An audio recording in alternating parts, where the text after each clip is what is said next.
আমরা যে বিষয়টা সম্পর্কে সবাইকে অবগত করতে চাইছি সেটা হলো সুপ্রিম কোর্ট 28শে ফেব্রুয়ারি একটি গুরুত্বপূর্ণ রায়ে এই রাজ্যের 8জন ডিআরডব্লিউ কর্মী যারা গত আড়াই দশক ধরে শিক্ষা দপ্তরের অধীনে ডিআরডব্লিউ হিসেবে কাজ করছিলেন তাদেরকে আগামী 3 মাসের মধ্যে নিয়মিত করার নির্দেশ দিয়েছে। এবং সুপ্রিম কোর্ট বলেছে তাদেরকে বকেয়া বেতনের 30% প্রদান করতে হবে এবং নিয়মিতকরণের পূর্বে তারা যে সময়টা কাজ করেছিল সেই সময়টাকে পেনশনের সময় এটা হিসাবের মধ্যে রাখতে হবে। এর একটা প্রেক্ষাপট আছে। 8জন শিক্ষা দপ্তরে ডিআরডব্লিউ কর্মী তারা কাঞ্চনপুর হায়ার সেকেন্ডারি স্কুল এবং গঙ্গানগর উচ্চ বিদ্যালয়ে 25 বছর ধরে ডিআরডব্লিউ হিসেবে কর্মরত। তারা তারা ত্রিপুরা উচ্চ আদালতে 2022 সনে একটি মামলা করেছিল।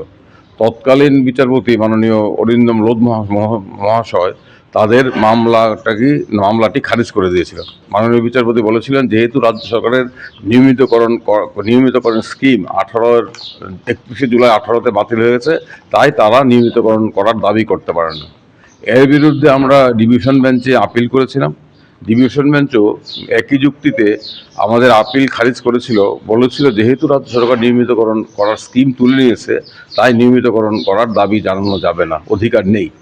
এর বিরুদ্ধে এই 8জন একদম প্রান্তিক অংশের মানুষ তারা সুপ্রিম কোর্টে গিয়েছিল। আমরা আমাদের বন্ধু সুপ্রিম কোর্টের অ্যাডভোকেট অন রেকর্ড অজিত ওয়াঘে এবং তার আরেকজন বরিষ্ঠ আইনজীবী মারলে পারলে তাদের কাছে কৃতজ্ঞ। তারা আগ্রহ সহকারে বিনা পারিশ্রমিকে এই মামলাটি গ্রহণ করেছেন এবং গত 28শে ফেব্রুয়ারি সুপ্রিম কোর্ট অত্যন্ত গুরুত্বপূর্ণ রায় দিয়ে বলেছে তাদেরকে অবিলম্বে 3 মাসের মধ্যে নিয়মিতকরণ করতে হবে। সুপ্রিম কোর্ট বলেছে যে রাজ্য সরকার সুপ্রিম কোর্টের নির্দেশে 2008 সনে স্কিম তৈরি করেছিল। এখন স্কিম বাতিল হয়ে গেছে এই যুক্তিতে এইভাবে বছর পর বছর তাদেরকে এই ধরনের শোষণমূলক ভাবে তাদের থেকে শ্রম আদায় করা যাবে না। এটা অন্যায়, এটা অযৌক্তিক এবং তারা যে কাজটা করছিল এটা কোনো মৌসুমি কাজ নয়, এটা দপ্তরের মূল কাজের অঙ্গ। সেই কারণে তাদের নিয়মিতকরণ করতে হবে, 3 মাসের মধ্যে নিয়মিতকরণ করতেই হবে। এ থেকে নিস্তার পাওয়ার রাস্তা আর নেই, কারণ আমরা সবাই জানি এর সুপ্রিম কোর্টের উপর সুপ্রিম কোর্ট ভারতবর্ষে নেই। এই রায়ের মান্যতা দিতেই হবে। এই রায়ের ফলে আমি এখানে আছি সমরজিৎ কৌশিক, আমরা যে কথাটা উচ্চ আদালতে বলে আসছিলাম কিংবা বারবার আমরা বলছি যে স্কিম বাতিল করা এইটা হচ্ছে সুপ্রিম কোর্টের নির্দেশের পরিপন্থী। আপনারা জানেন 31শে আগস্ট 2018-তে এই সরকার এই রাজ্যের 40 লক্ষ অনিয়মিত কর্মচারীর মাথায় কুঠার দিয়ে আঘাত করেছিল, কারণ 2008 সন থেকে অনিয়মিত কর্মচারীদের নিয়মিত করার যে স্কিমটা ছিল সেই স্কিমটাকে বাতিল করা হয়েছিল। তার ফলে তাদের পায়ের তলার আইনি ভিত্তিটা চলে গিয়েছিল। এরপরে আমরা যখন উচ্চ আদালতে মামলা করেছিলাম, কিছু কিছু মামলায় 2021 সন অব্দি উচ্চ আদালত বলেছিল যেহেতু স্কিম বাতিল হয়েছে, বাতিল হওয়ার পূর্বেই তাদের 10 বছর পূর্ণ হয়ে গেছে, তাদের রাইট ম্যাচিউর করেছে, তাদেরকে স্কিম বাতিল হওয়া সত্ত্বেও নিয়মিতকরণ করতে হবে। কিন্তু 2022-এর পর উচ্চ আদালত ভিন্ন রায় দিয়েছে, সেখানে বলেছে স্কিম বাতিল হয়ে গেলে আর কোনো সুযোগ থাকবে না। আমরা আমাদের বক্তব্য উচ্চ আদালত মান্যতা দেয়নি, আমরা বোঝাতে পারি উচ্চ আদালতকে। যাই হোক, আমরা খুশি যে সুপ্রিম কোর্ট বলেছে স্কিম বাতিল হলেও তাদেরকে নিয়মিতকরণ করতে হবে।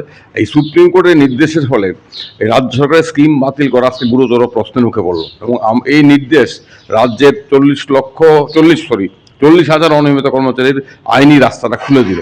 এতদিন যদি রাজ্য সরকার বলতো স্কিম নেই, কিছু করা যাবে না, সুপ্রিম কোর্ট বলেছে স্কিম থাকুক না থাকুক, তুমি তাদেরকে আড়াই দশক ধরে তুমি তাদের কাছ থেকে কাজ নিয়েছো, এটা শোষণ এটা তুমি করতে পারো না। এবং তাদের কাজটা কোনো মৌসুমি কাজ নয়, স্থায়ী কাজ, তাদেরকে নিয়মিতকরণ করতে হবে। আমরা এই রায়ে আনন্দ পাচ্ছি স্বাভাবিকভাবেই। আমরা ত্রিপুরা অনিয়মিত কর্মচারী মঞ্চের তরফ থেকে একজন আইনজীবী হিসাবে আমরা খুশি। এটা শুধুমাত্র এই 8জন একদম হতভাগ্য হতদরিদ্র অনিয়মিত কর্মচারী তাদের সামনে ভবিষ্যতে রাস্তা খুলে দিল তা নয়, অন্য অনেকেরও নিয়মিতকরণের পথ সুগম করলো। আমরা আবারও খুশি যে একদম উত্তর ত্রিপুরা গণ্ডগ্রামের এই ডিআরডব্লিউ কর্মীদের লড়াইটাকে আমরা সুপ্রিম কোর্টে নিয়ে যেতে পেরেছি এবং সুপ্রিম কোর্টে নিয়ে আমরা সফল হয়েছি। তার জন্য আবারও আমি আমাদের বন্ধু অজিতকে ধন্যবাদ জানাই, অজিতের বরিষ্ঠ আইনজীবী বন্ধু সিনিয়রকেও ধন্যবাদ জানাই। আমরা সবাই মিলে কাজটা করেছি, স্বাভাবিকভাবেই আমরা এটা সবাইকে জানানো কর্তব্য মনে করছি। আগামী 3 মাসের মধ্যে এ থেকে বেরোয়ার রাস্তা রাজ্য সরকারের নেই এবং 30% বকেয়া বেতন অর্থাৎ প্রথম থেকে দিতে হবে তাদেরকে। এ থেকে বেরোয়ার কিংবা নিস্তার পাওয়ার কোনো রাস্তা রাজ্য সরকারের কাছে নেই। এই বেনিফিটটা কবে থেকে এই 3 সপ্তাহের মধ্যে তাদেরকে 3 মাসের মধ্যে নিবেদন করতে হবে, আর তাদেরকে বকেয়া বেতন দিতে হবে 30% প্রথম দিন থেকে। এটা সুপ্রিম কোর্ট দিয়েছে, রাজ্য সরকার না দিয়ে যাবে কোথায়, দিতেই হবে। এবং এই রায়ের ফলে আজকে রাজ্য সরকার যে নিয়মিত কোনো স্কিম বাতিল করা, ও রাজ্য সরকার যে গো ধরে আছে যে কাউকে নিয়মিত করবো না, সেই গো কিন্তু প্রচণ্ডভাবে ধাক্কা গেল। সুপ্রিম কোর্টের রায়ের প্রভাব সর্বত্র পড়বে। স্বাভাবিকভাবে অনিয়মিত কর্মচারীদের পক্ষে যারা আমরা আইনি লড়াই লড়ছি, আমরা এই আইনে এই রায় অত্যন্ত খুশি। এটা আমরা মনে করি অনিয়মিত কর্মচারীদের আইনি জয়, তাদের নৈতিক জয়, এবং রাজ্য সরকারের অমানবিক অসাংবিধানিক সিদ্ধান্তের পরাজয় হয়েছে। সুপ্রিম কোর্টে ডিভিশন বেঞ্চে সুপ্রিম কোর্টে সবসময় ডিভিশন বেঞ্চ, সুপ্রিম কোর্টে যে কোনো রায় দুজন বিচারপতি দেয়। ধন্যবাদ।